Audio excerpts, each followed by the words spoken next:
What began as scattered mechanical experiments in Imperial Russia would eventually evolve into one of the most influential armored traditions in military history. Unlike Western powers, Russia entered tank development without an established industrial or doctrinal foundation, forcing innovation through improvisation rather than standardization. This is the story of more than a century of armored development where political ideology, geography, and total war repeatedly shaped how Russia and the Soviet Union designed their tanks.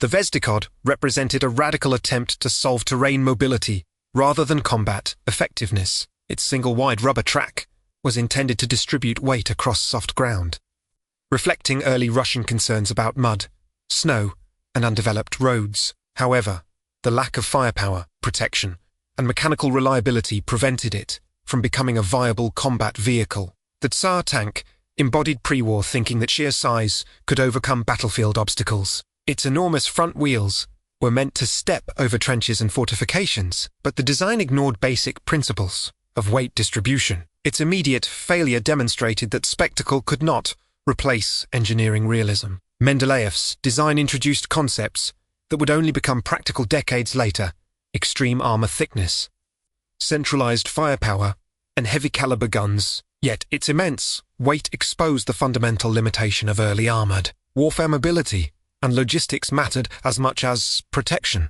By copying the Renault FT, the Soviet Union adopted the most modern and proven tank layout of the era: a rotating turret, rear engine, and frontal driver. This decision marked a conscious shift toward learning from foreign designs.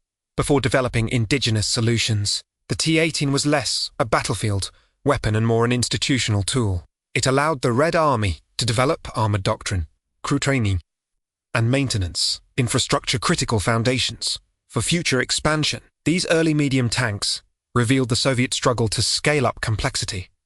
While conceptually ambitious, unreliable engines and transmissions showed that industrial capability lagged behind design intent.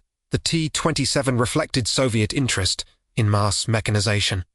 Cheap, numerous, and simple, it prioritized quantity over survivability, an approach that would repeatedly appear in Soviet armored philosophy.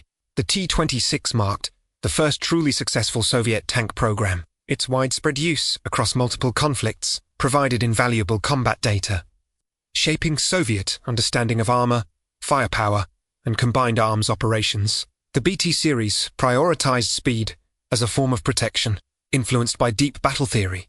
These tanks were intended to exploit breakthroughs rather than engage in prolonged combat. With improved armament, the BT-5 demonstrated how mobility could be paired with lethal firepower, though thin armor left it vulnerable once speed advantages disappeared. The T-37A highlighted Soviet emphasis on operational mobility. Amphibious capability allowed reconnaissance forces to bypass natural obstacles rather than fight through them.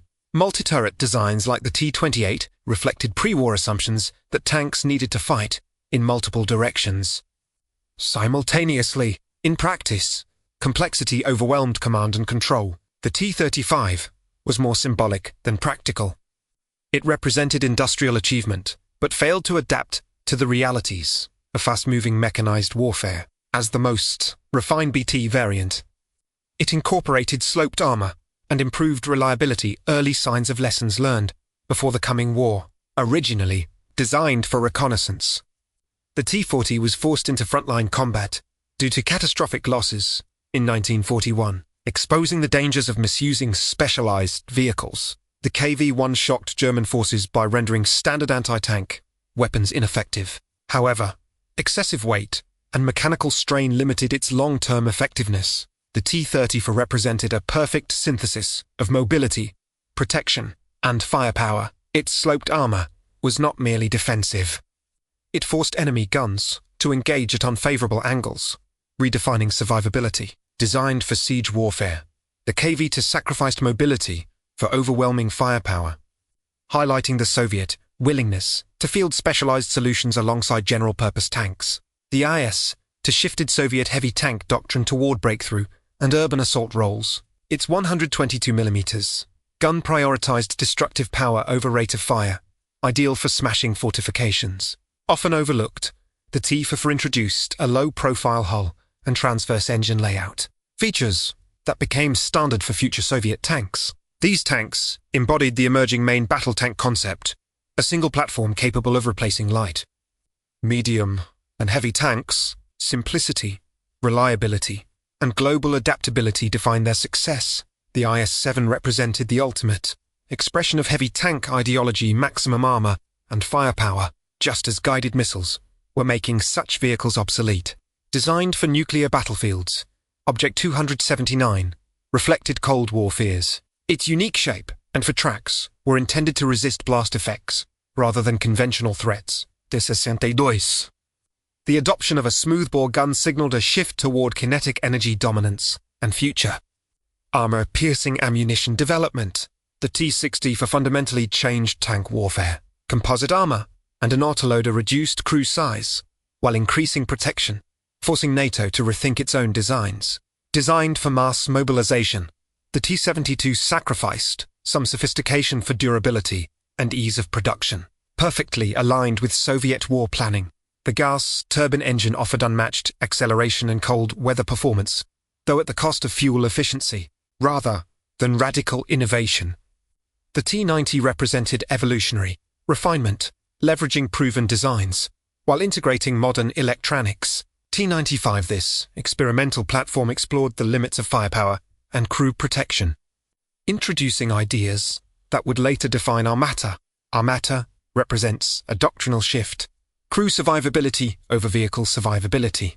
By separating crew from ammunition and weapons, it addresses decades of combat losses. The T-9OM demonstrates that modernization remains a viable alternative to entirely new platforms.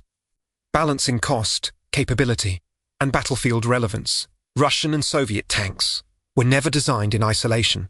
Each reflected the fears, resources, and strategic assumptions of its era, forming a continuous, evolutionary chain rather than a series of disconnected machines.